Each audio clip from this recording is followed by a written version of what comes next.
La crisis del petróleo de 1973 comenzó el 23 de agosto de 1973, a raíz de la decisión de la Organización de Países Árabes Exportadores de Petróleo con miembros del Golfo Pérsico de la OPEP de no exportar más petróleo a los países que habían apoyado a Israel durante la guerra del Yom Kippur, que enfrentaba a Israel con Siria y Egipto. Esta medida incluía a Estados Unidos y a sus aliados de Europa Occidental. El aumento del precio, unido a la gran dependencia que tenía el mundo industrializado del petróleo, provocó un fuerte efecto inflacionista y una reducción de la actividad económica de los países afectados. Estos países respondieron con una serie de medidas permanentes para frenar su dependencia exterior. Causas de la crisis.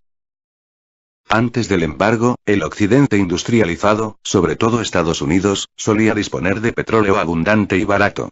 Las ciudades norteamericanas posteriores a la Segunda Guerra Mundial, muy extendidas, con enormes núcleos urbanos de casas unifamiliares dispersas, dependían del automóvil como principal medio de transporte, de modo que utilizaban combustible de forma masiva. Entre 1945 y finales de los 70, Occidente y Japón consumían más petróleo que nunca. Solo en Estados Unidos, el consumo se había duplicado entre 1945 y 1974. Con un 6% de la población mundial, Estados Unidos consumía el 33% de la energía de todo el mundo. Al mismo tiempo, la economía norteamericana mantenía una cuarta parte de la producción industrial mundial, lo cual quiere decir que los trabajadores norteamericanos eran 4 veces más productivos que la media global, pero a cambio el país consumía 5 veces más energía. El petróleo, sobre todo el procedente de Oriente Medio, se pagaba en dólares estadounidenses, con los precios también fijados en dólares. Durante el mandato del presidente Richard Nixon, el modelo económico norteamericano estaba ya agotado, el crecimiento era nulo, y sin embargo la inflación ya empezaba a ser preocupante.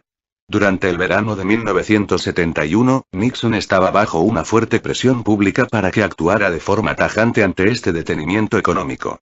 Para provocar una caída del precio del oro en los mercados internacionales, Nixon abandonó el patrón oro el 15 de agosto de 1971, finalizando así el sistema de Bretton Woods, que había funcionado desde el fin de la Segunda Guerra Mundial.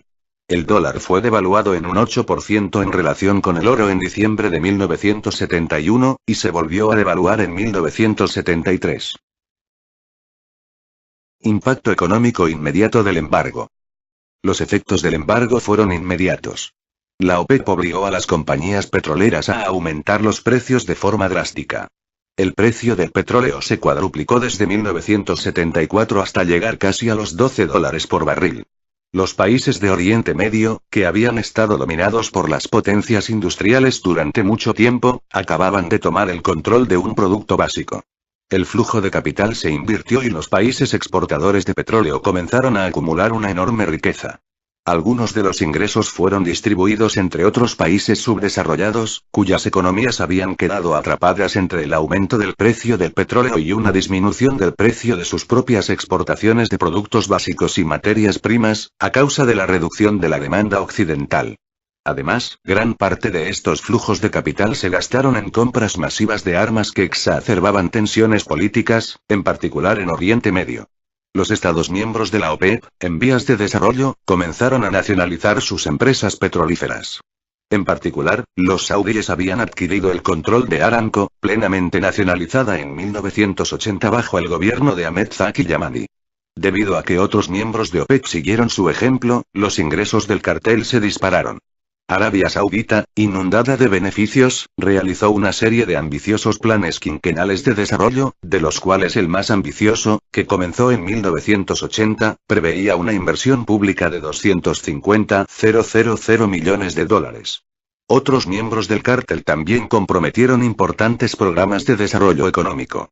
A pesar de ser también un objetivo del embargo, Japón superó especialmente bien las secuelas de la crisis energética mundial de los años 70 en comparación con otros países desarrollados e importadores de petróleo. Los fabricantes de automóviles japoneses lideraron la revolución en este sector. Los grandes automóviles de los años 50 y 60 se sustituyeron por vehículos mucho más compactos y eficientes desde un punto de vista energético.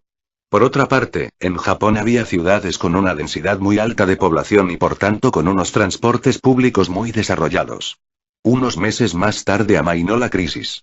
El embargo se levantó en marzo de 1974 después de las negociaciones de la cumbre petrolífera de Washington, pero los efectos de la crisis energética se notaron durante toda la década de los 70. El precio de la energía continuó aumentando el año siguiente, en consonancia con el debilitamiento del dólar en los mercados mundiales.